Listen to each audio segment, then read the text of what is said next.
what is your vision of free banking? You may remember the aphorism of Willie Sutton, the bank robber, who was asked, "Why do you rob banks?" That's He said, where the money is. Exactly. So why do governments regulate banks? That's where the money is. I mean, a lot of bank regulations in many countries came out of the fiscal needs of the central government. So the banks were required to buy the government's debt. In the U.S., that was part of the National Banking Acts passed during the Civil War. In other cases, the central bank was created in order to lend to the government. Napoleon created the Bank of France, and he instructed them that they should paint on the wall of the bank over the doorway so they saw it every day. It is the duty of the Bank of France to lend to the government at 2%. In other cases, it was more roundabout. The Bank of England was created in order to lend the government debt. It wasn't thought of as a central bank, but given its special relationship with the government and its guarantee that it would not fail, it became a central bank over the years.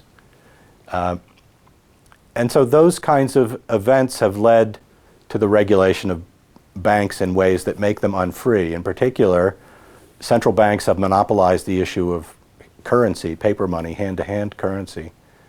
And they've imposed portfolio restrictions on banks, reserve requirements where the bank is required to hold the liability, any commercial bank is required to hold the liabilities of the central bank. That helps generate some profit for the central bank. Now, there have been some important exceptions historically, systems that got pretty far along while they were still free, before governments clamped down on them. The one I've studied the most closely is the Scottish free banking system, which lasted until 1844, at which point Scotland had its own banking system, although it was then ruled by the Crown and the Parliament of Great Britain.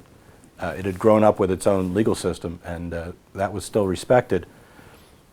But they decided to impose new rules on the Bank of England, and kind of as an afterthought, they decided to impose the same rules on Scotland.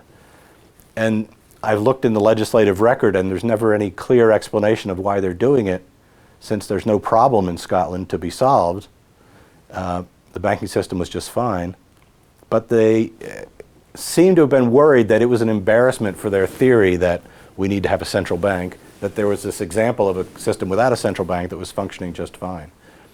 The Scottish banks didn't protest very loudly against the imposition of regulations because they were very cleverly crafted to privilege the existing banks.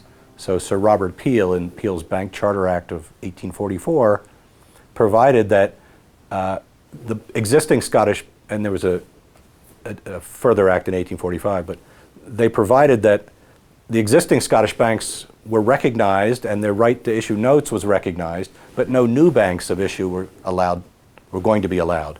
And so the existing banks said, well, in theory, we're in favor of competition, but we can live with this.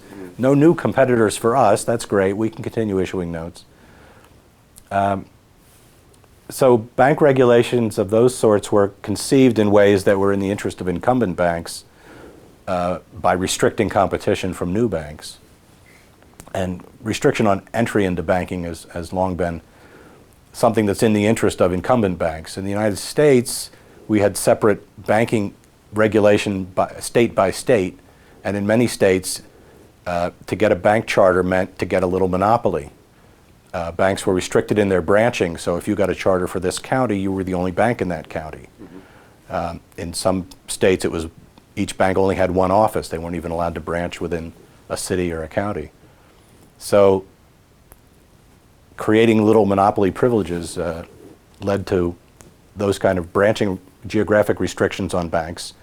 And when banks, under those kinds of restrictions, proved unstable, that becomes the pretext for further regulations.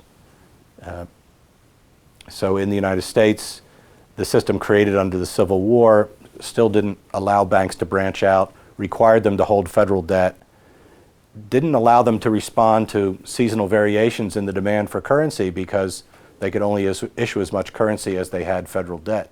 So that was very inelastic was the word they used at the time, very rigid system. Meanwhile, in Canada had a fairly free banking system. There are some minor regulations on it. but the banks were free to vary their note circulation seasonally, and they were free to branch across the entire country.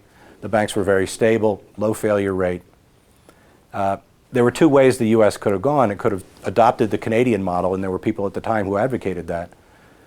But it being the progressive era, instead we got the Federal Reserve Act, where the federal government said we were going to add another layer of regulation to fix the problems created by the previous layer of regulation.